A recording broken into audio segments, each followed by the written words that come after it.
Vamos a iniciar la charla para, bueno, que estén informados de lo que fue la reunión que tuvimos el otro día con la Corte, en la cual participé, pero el que mejor acá les puede explicar es Alejandro, que es el que hizo la presentación. Y bueno, así que les pido a ustedes atención y te dejo en el uso de la palabra, Alejandro. Adelante, por favor. Bueno, primero que todo, buenas tardes. Bueno, gracias por participar en esta reunión. Desde ya adelanto, digamos,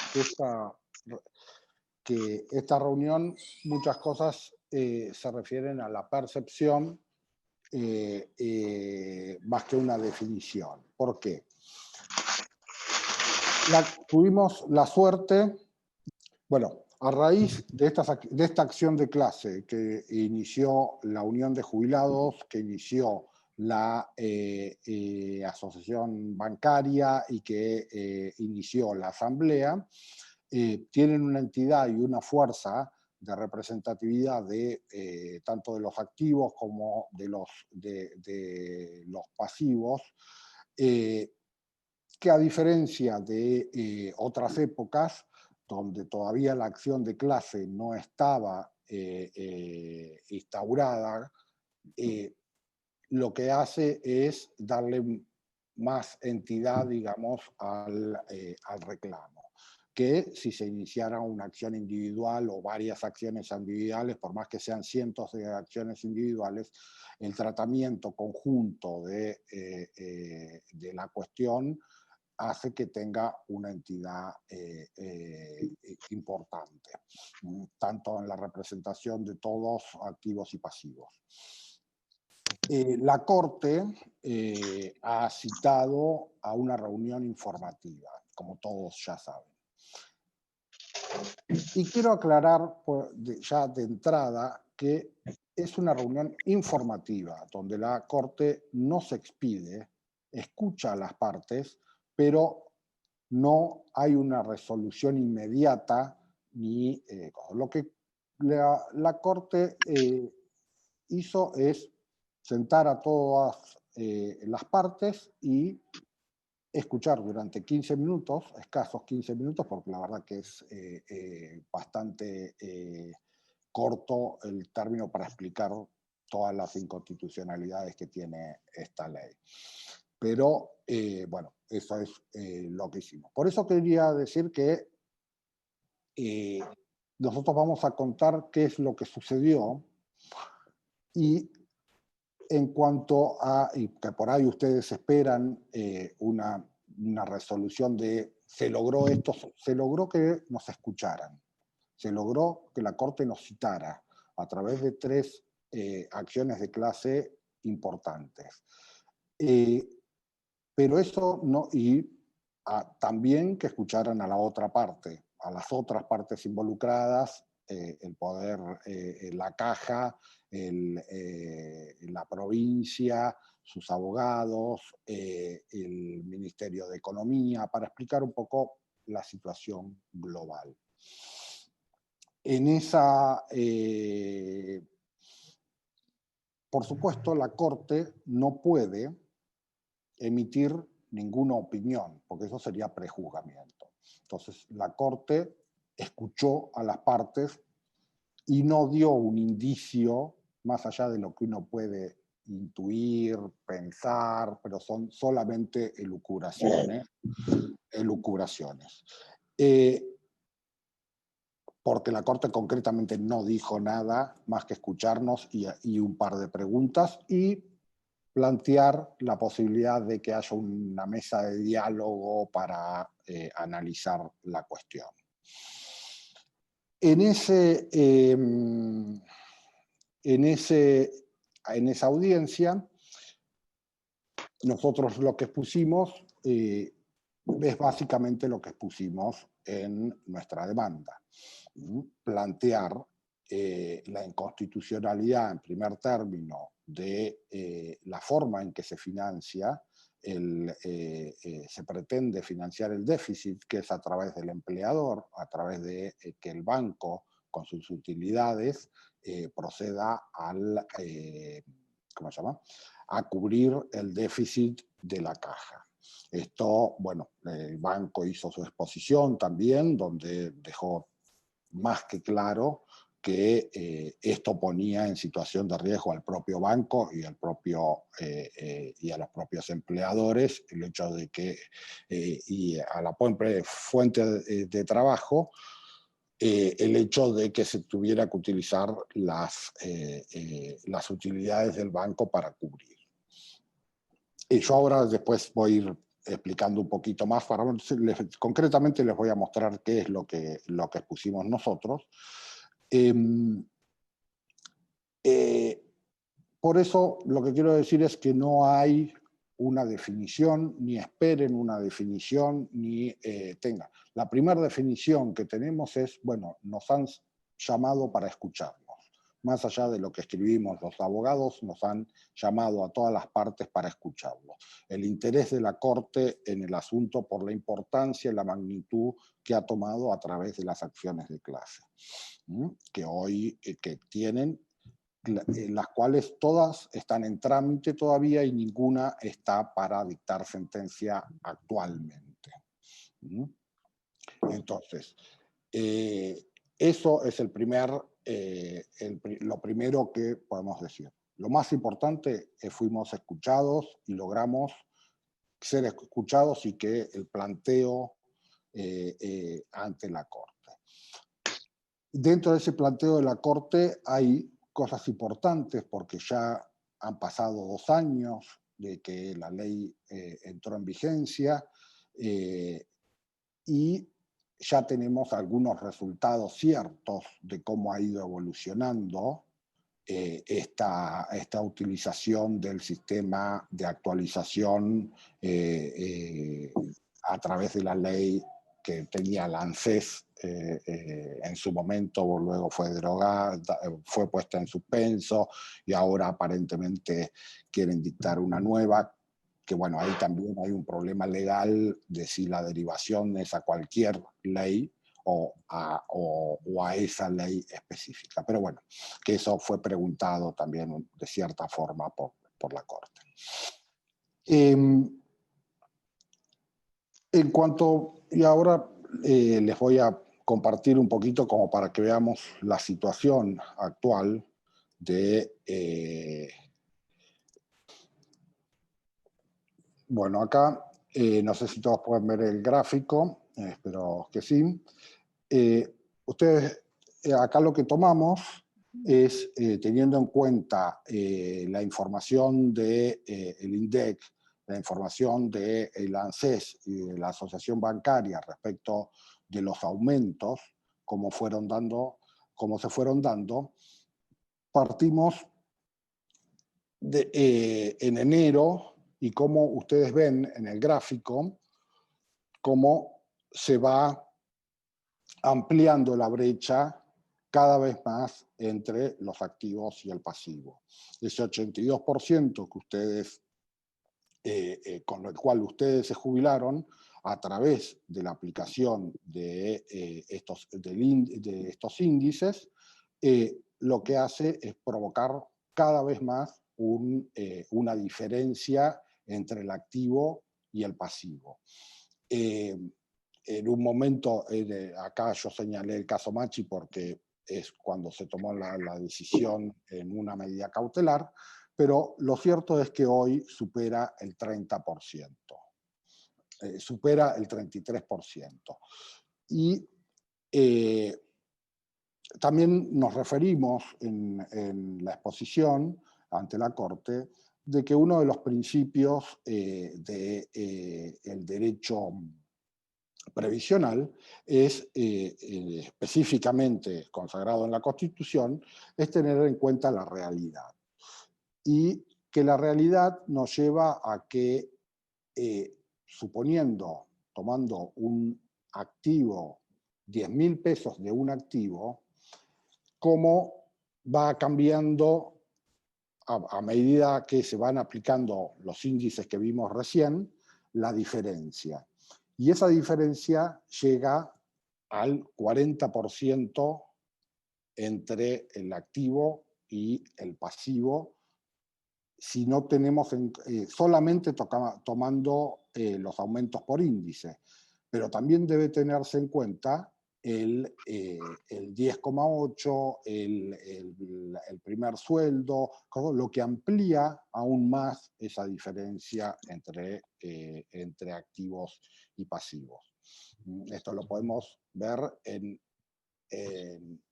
este caso de los 10.000, cómo se había abierto la brecha. Pero, por ejemplo, tomando la situación de un jubilado, acá vemos, a ver, un minuto que me tapa justo el real jubilado, y esto es uno de los temas que traté de hacer hincapié de la realidad. La realidad es que el jubilado no solamente es el 82%, sino que además se le saca el 10,8% y además se le saca el primer aumento en el caso de la ley ahora suspendida, era cada 3 meses, lo que implicaba que cada 8 de 12 meses solamente ustedes recibían 8 aumentos. ¿Cuál es la situación del activo? Donde acá la ven en verde, la situación del activo cada 10.000 pesos cobraría 22.000.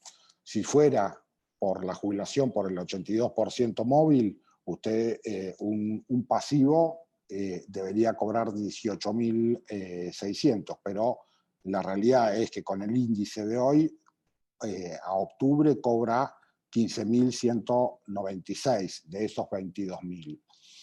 Y que si tomamos la realidad, y la realidad me refiero a descontado el 10,8, 10,82, esa realidad se aumenta cada vez más y supera el 40%.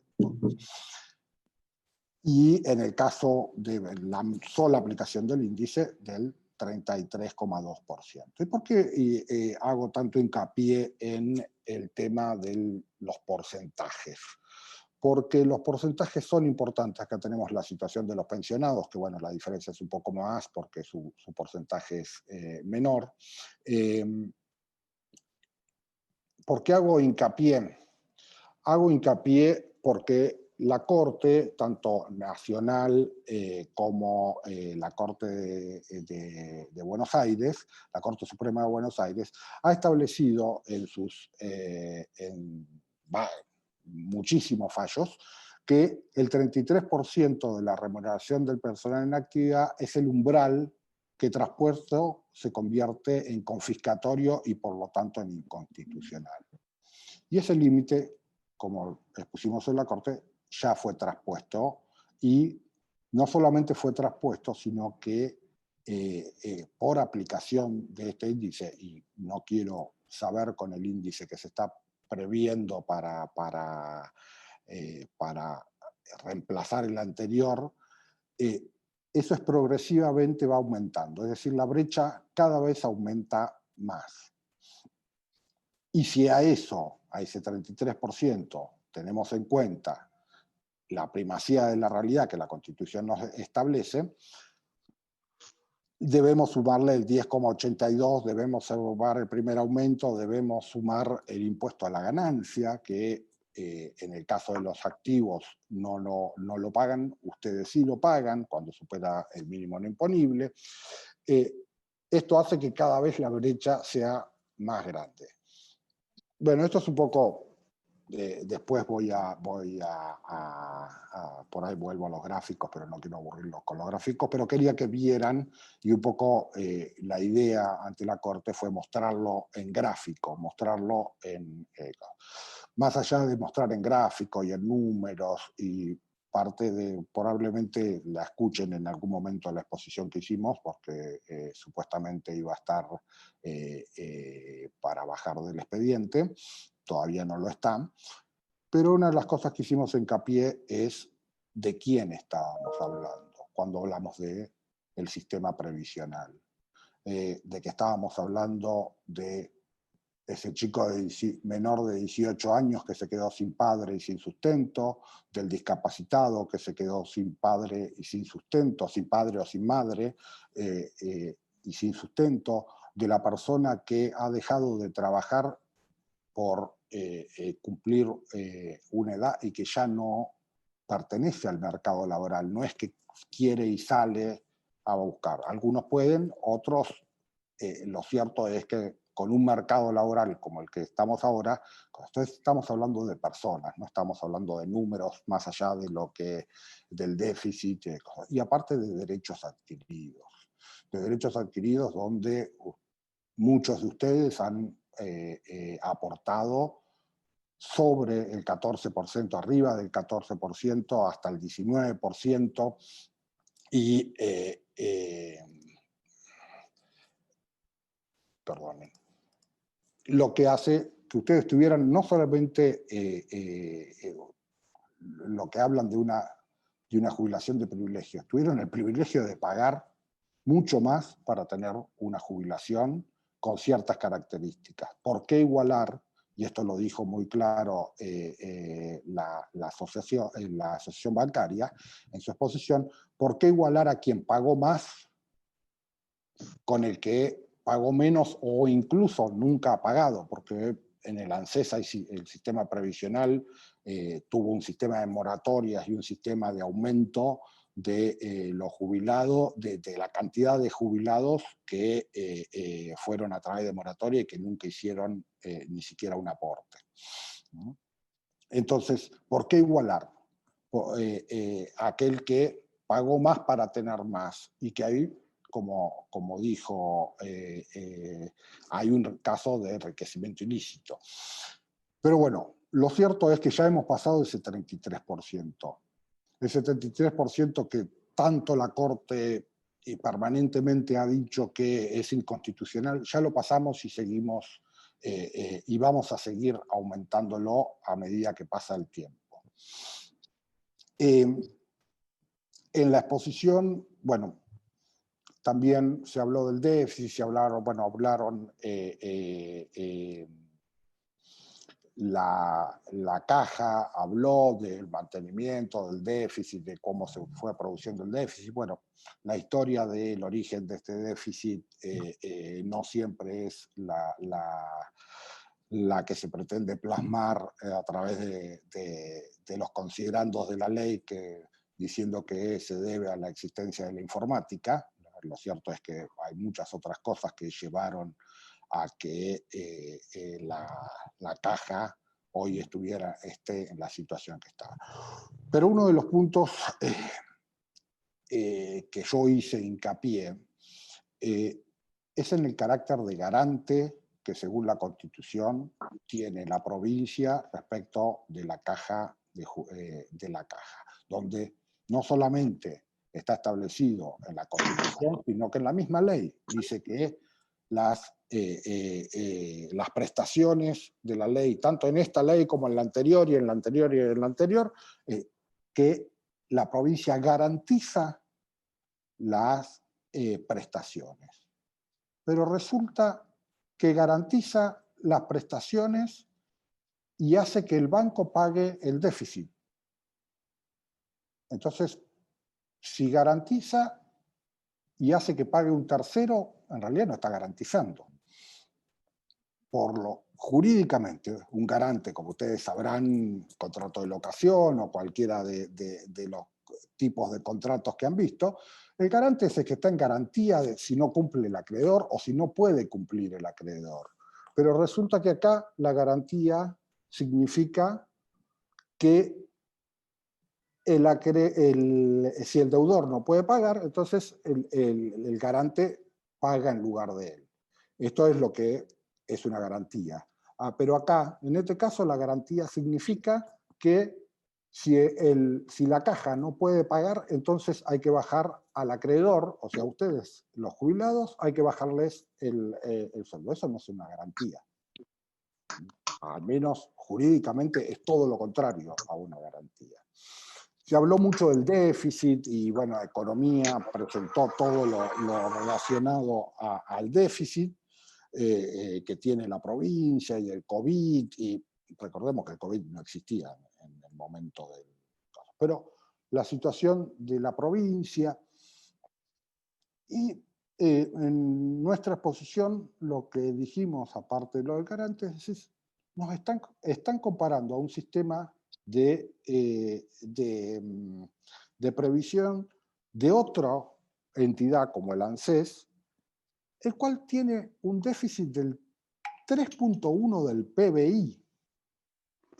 El 3.1 el año pasado, el 3.1 de déficit de la caja, del ANSES fue del 3.1, que fue del PBI, lo cual fue abonado con impuestos, entre ellos el impuesto al cheque, parte del impuesto del IVA, pero el sistema previsional es un sistema de solidaridad. Pero esa solidaridad no solamente es entre los activos y el pasivo y la empresa, quienes aportan los activos una parte, los pasivos otra parte, los activos una parte, la empresa otra parte, que ese es el normal de los casos. Se hace una bolsa o existe un capital que se trabaja o no se trabaja, o de cierta forma, pero también, y como vemos en el ANSES, quien también es solidario es la sociedad en general. La sociedad en general, a través de sus impuestos, también contribuye cuando hay déficit. Cuando la caja no es deficitaria, por supuesto, no hay garantía por parte del Estado porque no es deficitaria. Entonces, tratamos de hacer hincapié en el tema de del carácter de garante, que está previsto específicamente en la Constitución y no se le puede dar otra interpretación al carácter de garante. Y durante la reunión puse el ejemplo, bueno, el ANSES tiene un 3.1 del PBI, recordemos que nuestro déficit actualmente es del 4.5, o sea, 3.1 ya es del ANSES.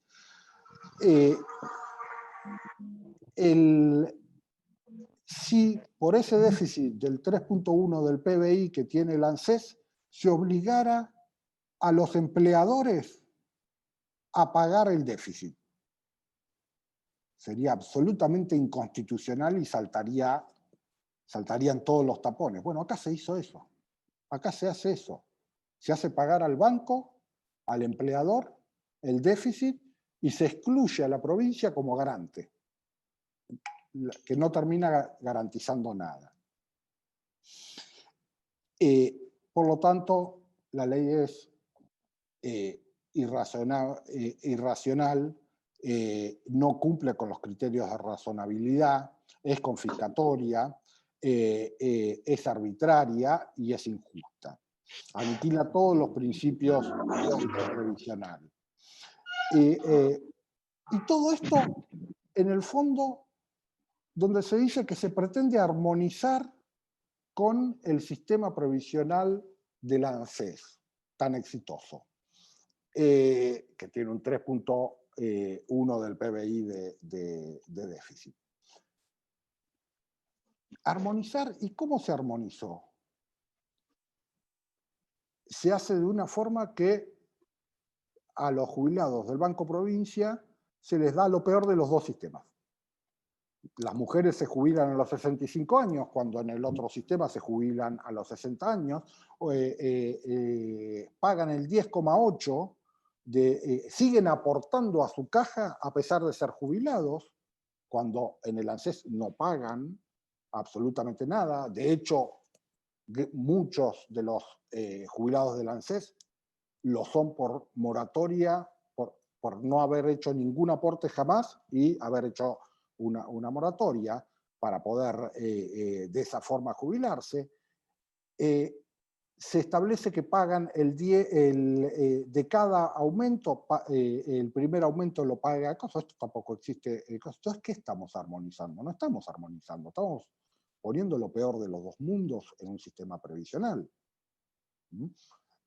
Y de cierta forma, la provincia está delegando sus facultades legislativas en el Estado Nacional, algo que no es muy federal, que es contrario a cosas, porque de haber establecido, podrían haber dicho, bueno, vamos a aplicar un sistema o este sistema a otro, por supuesto que no retroactivamente, pero delegar la función, como ha quedado plasmado, porque finalmente la ley se puso en suspenso y después el presidente cambió la forma de hacer las actualizaciones y ahora va a haber otra cosa que hay que ver si es aplicable o no es aplicable a este sistema. Yo entiendo que no. Al sistema del banco, de la caja del Banco Provincia. Pero lo cierto es que no hay una armonización. Hay un armado de lo peor de ambos sistemas. Siguiendo, a ver, quiero recordar, a ver qué más, de qué más. Bueno, claramente, y uno de los principios cardinales del sistema previsional es el carácter sustitutivo del salario, del haber jubilatorio respecto del salario. O sea, la idea de ser sustitutivo es que el jubilado tenga, de forma tal que exista un conveniente nivel de pasividad, ha de considerarse alcanzado solo cuando el jubilado conserva una situación patrimonial proporcionada a la que le correspondería de haber seguido en actividad. Como vimos, un 33, un 40% menos no es una situación patrimonial proporcionada. Y por otro lado, este hecho también de la proporcionalidad, esa proporcionalidad tiene que ver con la actividad concreta con que el jubilado de la caja, del banco, provincia, se jubila. O sea, con la actividad de los bancarios del banco provincia. Esa proporcionalidad no existe en el caso de utilizarse un sistema de actualización para otras actividades. Y esto, la Corte, yo puedo nombrarlos acá, ha dicho que es repugnante al plexo constitucional toda privación de la movilidad de que goza el beneficiario cuando ello se traduce en un desequilibrio de la razonable proporción que debe existir entre el haber de actividad y de pasividad. O sea, cuando no hay proporción entre uno pasa se retira y de repente tiene un 40% menos de su sueldo. Y aparte tiene que pagar ganancias, cosa que antes no pagaba. El cambio es... Y esto no está protegido también por el principio de progresividad. El principio de progresividad es un principio de derecho internacional y de derecho nacional establecido específicamente por la Constitución de la Provincia de Buenos Aires respecto del sistema previsional, que establece que no se puede ir hacia atrás en la legislación. O sea, que el legislador tiene un límite que es ir hacia adelante. Como decía uno de los constituyentes, un gobierno que quisiera sustraerse al programa de reformas sociales iría contra la Constitución, que es garantía no solamente de que no se volverá atrás, sino que se irá hacia adelante. Bueno, acá no estamos yendo hacia adelante, estamos claramente retrocediendo. Se están desbaratando derechos que ya habían sido adquiridos, no solamente la ley para los futuros que hoy son activos o los próximos a retirarse es regresiva, sino que es regresiva con los que ya tienen derechos adquiridos. Entonces, bueno, eso para hacerles, si no voy a terminar aburriendo a todos, eso es un poco la exposición que nosotros hicimos. las defensas también fueron hechas por otras partes, las cuales se pusieron también básicamente lo mismo o en otra forma. Les pido perdón, pero ahí está, no los veía. De otra forma, también se habló de la conformación, de cómo estaba conformado el directorio de la caja, donde históricamente el directorio tenía como presidente a alguien del banco.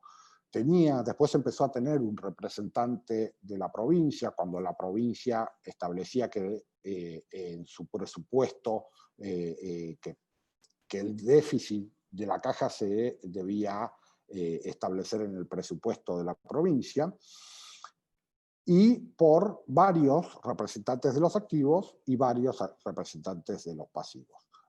En el caso, y esto no simplemente porque sí, sino porque la propia Constitución de la Provincia de Buenos Aires establece que tiene que haber en las cajas representantes de los afiliados. Y cuando habla de representantes es más de uno. Claramente, representantes es más de uno. Y esto tiene razón de ser. Cuando hay que tomar decisiones dentro de la caja, hay posiciones que en general pueden ser comunes, pero no siempre son comunes entre los activos y los pasivos. Puede haber intereses contrapuestos. Y claramente podría haberlos. Pero bueno, la caja a través de esta ley ha ido adquiriendo mucho más poder y tomando la presidencia, pero paulatinamente ha ido disminuyendo su garantía la provincia. O sea, adquirió más representación y más poder dentro de la caja y menos garantía y menos garantía del déficit de la caja. Por supuesto que esto no es un tema sencillo, para nada, porque el déficit existe, la cantidad de jubilados, la proporción respecto a los activos y los pasivos es grande. También se nota en muchos de los sistemas de previsión y es un gran problema para muchos sistemas de previsión social, en parte por algunos beneficios que se han dado aumentando la cantidad de jubilados y en muchos casos con la disminución paulatina que hay hoy en día no está habilitado despedir a nadie, pero estamos en un caso de pandemia, no sabemos cómo va a seguir cuando se permitan los despidos, y donde existe un porcentaje muy alto de personas contratadas en negro. Esto me estoy refiriendo a los sistemas jubilatorios en general. Es un problema del déficit, pero que de ahí a que el déficit lo deba pagar el más débil, lo deba pagar el que ya tiene un derecho adquirido, un derecho no cualquiera, un derecho constitucional adquirido, un derecho a que no se le cambien las reglas de juego. Entonces, eso es un poco lo que expusimos ante la Corte. Muchas gracias y disculpen si los aburrí demasiado.